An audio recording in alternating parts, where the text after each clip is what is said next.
അല്ലാതെ ഇതിൽ ഞാൻ എന്തോ പരാതി കൊടുത്തു എന്ന് പറഞ്ഞു. ഞാൻ അങ്ങനെ പരാതിയൊന്നും കൊടുത്തിട്ടില്ല. അപ്പോൾ അതാദ്യം വ്യക്തമാക്കുകയാണ്. പിന്നെ പാർട്ടിയിൽ ഈ ഒരു കാര്യത്തിന് വേണ്ടി ഞാൻ പരാതിപ്പെടില്ലല്ലോ. ഇല്ല, പരാതി ഞാൻ പെട്ടിട്ടില്ല. എനിക്ക് പാർട്ടിയോട് അങ്ങനെ പരാതിപ്പെടേണ്ട ആവശ്യമില്ല. കാരണം പാർട്ടി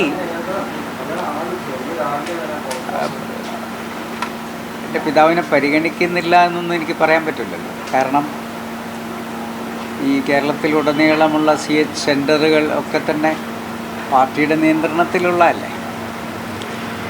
ഇവിടുത്തെ ലീഗ് ഓഫീസ് CH മുഹമ്മദ് കോയയുടെ പേരിലാണ് ഇവിടുത്തെ ലീഗ് ഹൗസ്. തിരുവനന്തപുരത്തുള്ള ഫൗണ്ടേഷൻ CH മുഹമ്മദ് കോയ ഫൗണ്ടേഷനാണ്. അങ്ങനെ എല്ലാ അർത്ഥത്തിലും അതൊക്കെ പാണക്കാട് കുടുംബമാണ് അതിനൊക്കെ സാരഥ്യം വഹിക്കുന്നതും. അപ്പോൾ അതുകൊണ്ട് എൻ്റെ പിതാവും പാണക്കാട് കുടുംബവും തമ്മിലുള്ള ബന്ധം വളരെ സുദൃഢമായിട്ടുള്ള ബന്ധമാണ്.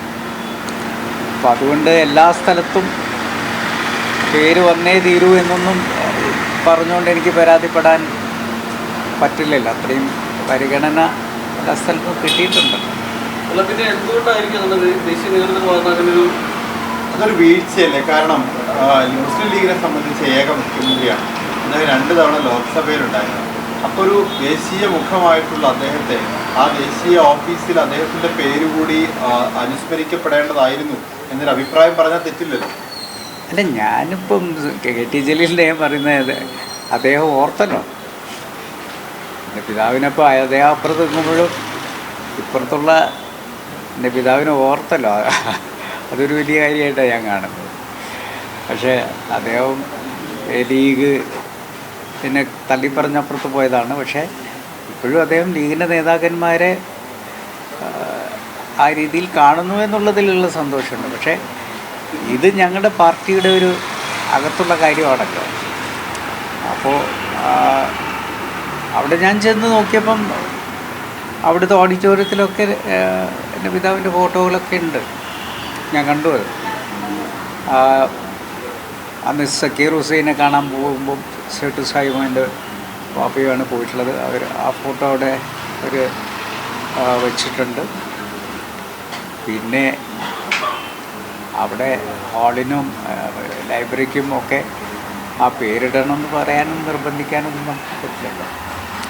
എനിക്കൊന്നും പാർട്ടി ആലോചിച്ച കാര്യങ്ങൾ ചെയ്യുമായിരിക്കും.